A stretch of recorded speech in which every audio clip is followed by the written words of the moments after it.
This week's featured missing case takes us to Wichita Falls, Texas, and the disappearance of Keith Mann. Keith was 20 years old when he vanished in May of 1997.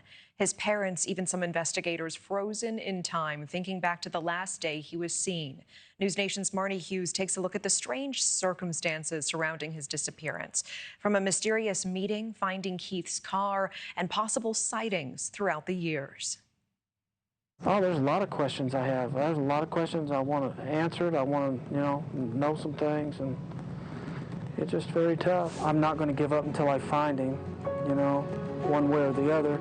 Greg and Deborah Mann have been looking for their son Keith for 28 years. He was about 2 years old when we married back in 1980, and he was just a sweet little boy that, just typical, loved to play ball, any kind of ball, sports. Keith had his whole life ahead of him. In May of 1997, just 20 years old, he had a new job at an auto dealership, a fiancée, Carrie, and plans for a future.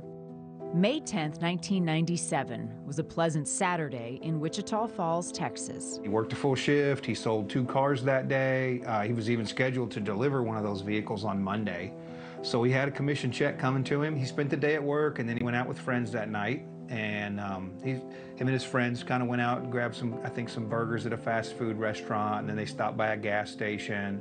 And one of his friends was also a co-worker from the dealership, and they had a vehicle, and they went riding around in that vehicle until they took Keith to his apartment. Keith's friends say they dropped him off at his new place at the Fountain Gate Apartments. They went out that night and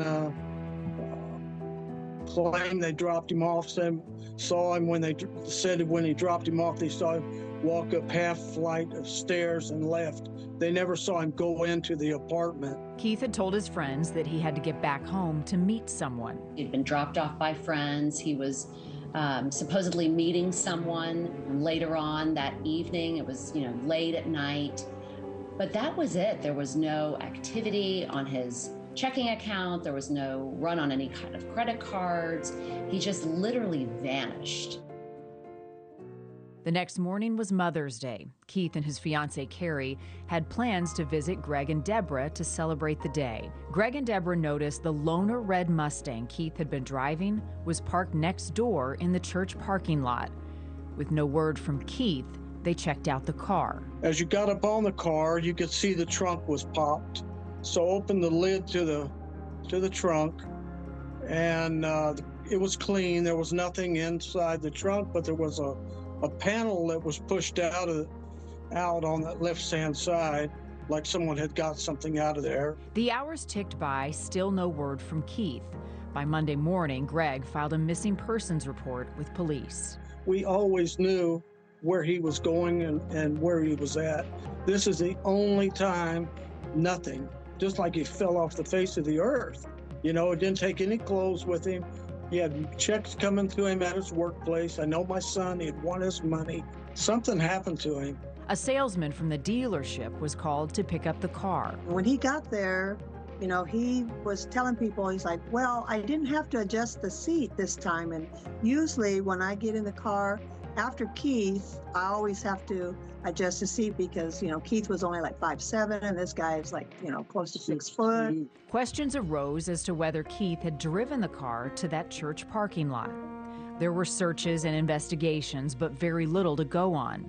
Police have continued the search over the years, but the mystery remains. In times past, there was always the hope held out that we would find Keith, that something had just occurred, maybe some kind of mental crisis that we were unaware of or undiagnosed, and that he just wandered off and we'd find him. But I think as I've worked on the case and reviewed the previous investigators' case work that they did, we're to the point now that we do suspect that foul play was involved. There have been sightings, someone who looked like Keith in Mexico, another at a homeless encampment, but they weren't Keith. The case still unsolved. Greg and Deborah sort through rumors. Most of the rumors involve being buried under concrete. Yeah.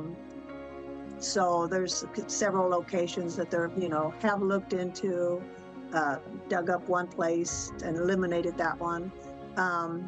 but that just is the common theme around town. Horrifying possibilities with no answers after 28 years. And I know they probably get tired of me calling, but that's my son, and I want to know where he's at. I've been looking for him since he disappeared. I look for him. He's my son. Yes, I can show that I'm okay and all that, but deep down inside, I'm not. You know, I want to know where my son is, and I want to know what happened to him. If you have any information that can help in the search for Keith Mann, contact police at the Wichita Falls Police Department at 940-761-7917. And if you have a missing case you think we should look into, we want to hear about it. Go to newsnationnow.com, click on our missing tab to submit a form, and also sign up for the weekly missing newsletter for updates on other cases we're investigating. Scan the QR code on your screen. Thank you for watching. Subscribe below and download our NewsNation app right now on your phone, and you will get fact-based, unbiased news for all Americans.